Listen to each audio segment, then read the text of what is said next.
Hello, everyone. I'm Denton Davidson for Gold Derby, and today I'm chatting with Dondraico Johnson, who is nominated for Outstanding Choreography for Scripted Programming for his work on National Geographic's Genius Aretha.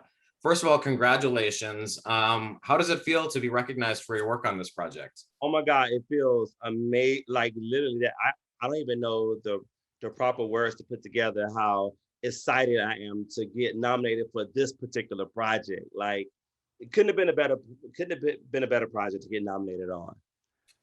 And you've worked with Michael Jackson, Janet, Madonna, Britney, J-Lo. You know, when we think of people that are intertwined with dancing when they perform, and you think choreography, we think of those people.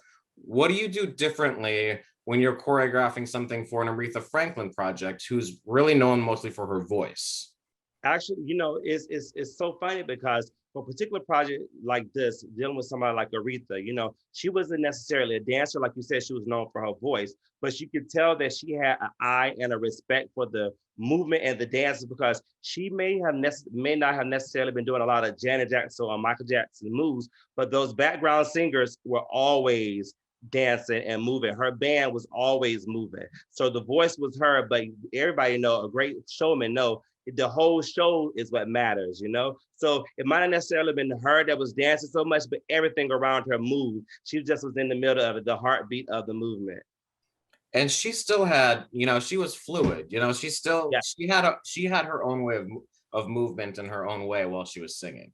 absolutely, absolutely. You can tell that she grew up in the church, and you can tell that she allowed the music to move her body, and she had a vibe and a pocket that just as soulful as her voice was as soulful as her body movement. You know what I mean? So it was really cool to kind of like recreate and like build things on somebody like that. And what were your initial thoughts when you were approached to choreograph this story of Aretha Franklin? That seems like a lot of pressure to someone like me. How was that opportunity presented to you? Oh my God. Actually, Anthony Hemingway, the amazing Anthony Hemingway. Let me get that right. He actually reached out, was like, guess what, friend? We're doing Aretha Franklin Genius, the series Genius, Aretha Franklin. I'm like, oh my God, let's go. And my first thought was, this is about to be, it's genius. It's already named. It's called Genius. It's literally genius. I'm like, it's self-explanatory. So there was no question about it. There was no conflict. There was anything that I had going on when that was already canceled out because this became priority for me. And because, she's a music icon. She's a legend. I grew up listening to her music in my house. My mother, my grandmother, my dad. The music is already embodied in my spirit. So I already knew what it would take to pull this off. Did you have a favorite of hers when you were growing up? Like, what's Oh the my music you think God. of? It's so many favorites. There's Rock Steady, giving him something he can feel. There was Jump, and all the music from the Blues Brothers soundtrack with her on it. I like I love. um, and Aretha at the Aladdin Theater, Las Vegas, 1979. That's a moment that really stands out in terms of the choreography in this series. There's 19 dancers or something like that, I believe. What did you take for inspiration to put that together, and what was that work like? It's doing choreography for a period piece because this will be considered a period piece, right? Is a fine line. You do the research and you look at how this person moved, how they embodied the music and everything. But as a choreographer, you have to take it and create your own. If not, then that's not your choreography. You actually taking somebody else's step. So once I knew 1979, Las Vegas, 19 dancers, three singers, and Aretha Franklin, in my head, I was like, you know what? If I was in Las Vegas in 1979, listening to Aretha Franklin, what would that look like, Draco? So I asked myself that. And then I went into the lab to start to create and make up steps and figure out what felt good on the body and what would look good on the stage. But I had to make sure it was authentic and to the time period. The movement had to be of the time. I can't do these new millennial TikTok dances in 1979. It just wouldn't have matched. So I was very key on making sure it was authentic as possible. Like everybody who worked on this franchise wanted to make sure came off as authentic as possible. So that was my mindset when I went into developing that number for the show. So I was like, and I looked at old video clips, black and white videos of her performing in different places to make sure I captured the essence of her. And did you have to do that throughout? Because the series goes, it's half a century that's covered basically. So is that something you're looking at for each time period and every scene you're working through? Absolutely. It's a choreographer's dream for someone to come to you and be like, it's so many decades and so many periods that you hit. Like just like the fashion, the choreography is the same thing. It's and she evolved with the times, you know? So it gave me a lot of stuff to pull from, a lot of places to go and recreate. So I did a lot of research and to hit up all these different performances, the how she evolved with the times, how her body evolved, how her movement evolved, how her music evolved. So I did a lot of research on that. And how did Aretha's movement change from being sort of this young woman who was a preacher's kid to when she was a mature woman saying, who's zooming who? What was her body change like? Oh my God, you can tell from a timid, not saying timid, but from a young girl singing in the church, and as somebody who grew up in the church, I identify and I know what that looks like when a girl gets up and sings solos in church.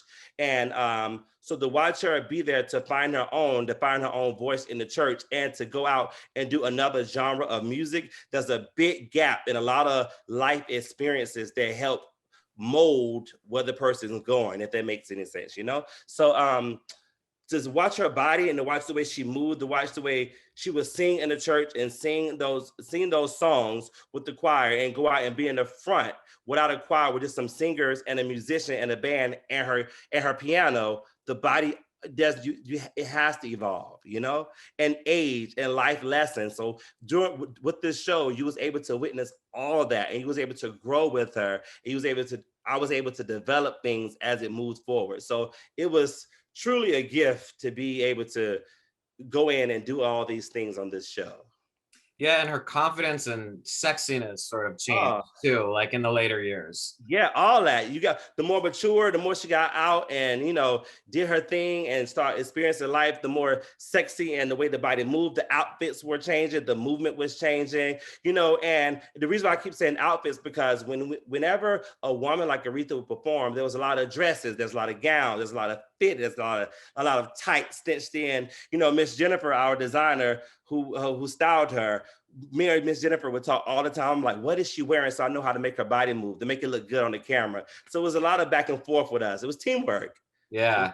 How important is that collaboration with you, Jennifer Bryan, who you're speaking about, the costume designer, or Anthony Hemingway, the director, or everybody, makeup, hair, everybody involved? How important is that collaboration, and especially a period piece like this? Oh, it's detrimental. Literally, the collaboration between me, Anthony, Miss Jennifer Bryan, the costume, Kevin, the DP, is literally, those are the key factors for making it move and making it look right. We all have to be king. We all have to be like in sync with each other. Me and Miss Jennifer have a conversation. What is she wearing? What is she wearing is going to determine how I make her body, how I make her move. If something's too tight, maybe I need to adjust something. Maybe Miss Jennifer needs to adjust something. Then once we get that together, we show Kevin and Anthony, and they go, "Oh, cool, we need to shoot it like this, and I want to capture this and make sure it's colored like this." So it's like a puzzle.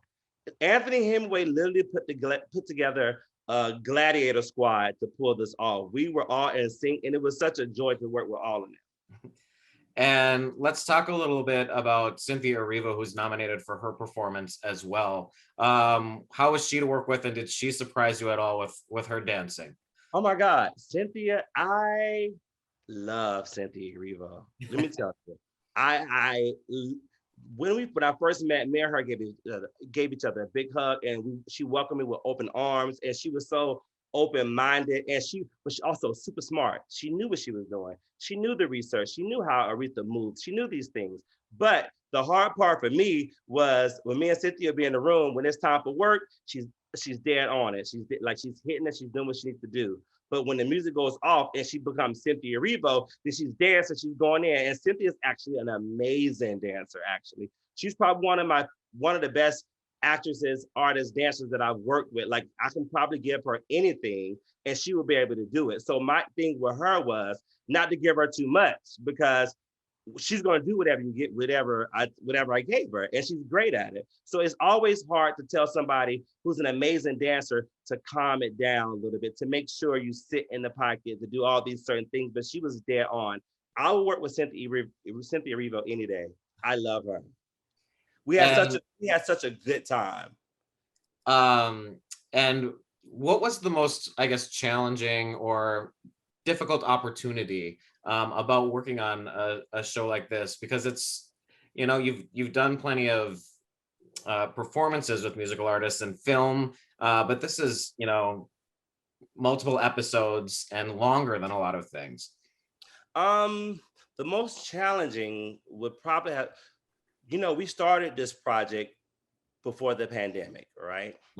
And I came into this project, you know, alone, with no assistance, no nothing. And it was a lot of work, you know? So not saying it was challenging, but it was so much fun, and it made me realize why I do what I do. And when I first started this, I was doing it alone. When I first started dancing and creating stuff, and you know, over time, when shows like this, because there's so many moving pieces, you know, each episode is different. You got choirs, you got nightclubs, you got performances, you got all kind of things that are going on, which sometimes normally I would have like a assistant or a team, but this particular project I was all alone. So it made me go back to that little boy when I'd be in my room dancing to music by myself and creating my own things. So it actually made me really challenged me creatively, you know, because I didn't have nobody to bounce it off of besides like the people that I was presenting it to, like Anthony and Cynthia and everyone. And everyone was so welcoming and was really super excited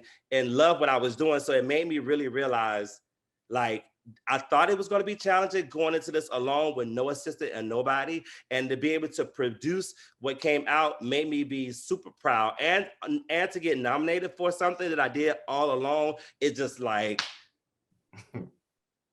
you did it, Draco. You freaking did it. You know what I mean? Like, it made me feel like a little boy all over again, dancing in my room by myself.